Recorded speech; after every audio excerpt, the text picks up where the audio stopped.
Hi, everyone. We are on the third day of our animal research projects, and we are going to learn about adaptations today. Adaptations are so cool. It's actually anything that your animal has, whether it's what it looks like or what it does, that helps it to survive and do everything that it needs to do. And here on the slideshow, it tells us it's a special skill that helps an animal survive. Okay. And I put this picture because this is from the video that you should have just watched about the peppered moth. The peppered moth uses camouflage to hide from its predators. Anytime that an animal uses camouflage, which is actually a lot more than you would think, that is an adaptation. So, because this peppered moth looks just like the trees that are all in its habitat, and it uses the fact that it looks like those trees, see, you can barely tell that it's there, it uses that to not be spotted by its predators. So, that is an adaptation. That's a special skill that it has to survive. Now, on the next slide, you see a polar bear, and just look at how many adaptations this polar bear has. Okay, let's go through each one.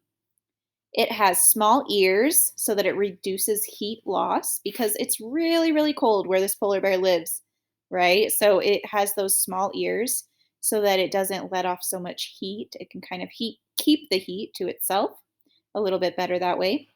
It has sharp teeth to eat its prey. A lot of your animals might have really sharp teeth. That's an example of an adaptation because if they did not have those sharp teeth, it would be way too hard for them to be a predator. The polar bear also has large paws to stop the bear from sinking into the snow. So these paws are the exact right size to help it to not sink. It's able to walk a little bit better on the snow. It also has thick white fur to help keep the bear warm and for camouflage. Have you ever wondered why a polar bear is white? Well, that's why it's white, is so that it can blend in with the snow in its environment. It also has a thick layer of fat to help insulate for warmth. So it has lots of fat to help keep it really nice and warm. If it was a skinny little thing, it'd be getting cold way too much. A giraffe, which I know a couple of you chose, so this actually will help you on your assignment. Giraffes have a lot of important adaptations too. Just look at this picture of a giraffe. It has horns. Those are used to spar, I guess, against other giraffes. It's to fight against other giraffes. You wouldn't think that these creatures fight each other, but I guess they do, or at least they did, used to maybe. It also has a really long tongue. If you've ever fed a giraffe at the zoo, I did that this last summer. It has such a long tongue. It helps it to rip off leaves off of the tops of the tallest trees. It also has really tough lips. Those are used to protect the lips from the thorns of the tree. Has a really long neck used to reach the leaves from the really tall trees. Really long legs, again, to help reach the food. It has hoofs, just like a horse, to protect its feet while it's walking, right? It has a fringed tail. That means it's got that tuft at the bottom, like that. That is actually used to swat insects and flies away. So that's not just pointless that it's there. There is a reason for that. It also has a camouflage coat.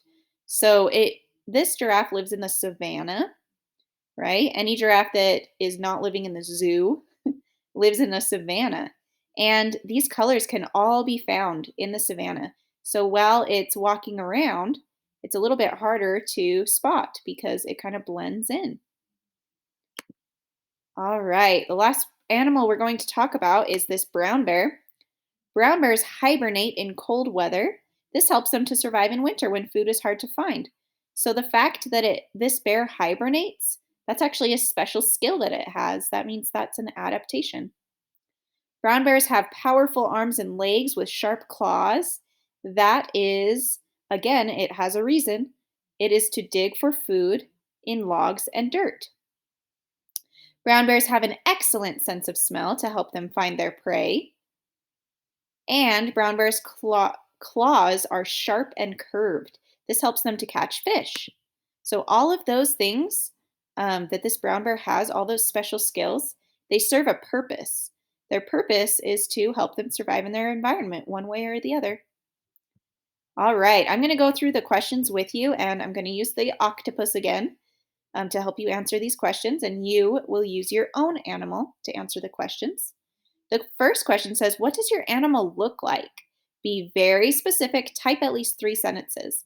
Now, octopuses, I went ahead and looked up some pictures of octopuses. They kind of look really strange. So I had a hard time figuring out a way to explain the way that it looks. It's just so crazy, right? Look at all these crazy pictures of octopuses. So I also looked up kind of a way to explain the octopus. The head is called the mantle. Also, the octopus is an invertebrate. That means that it does not have a backbone.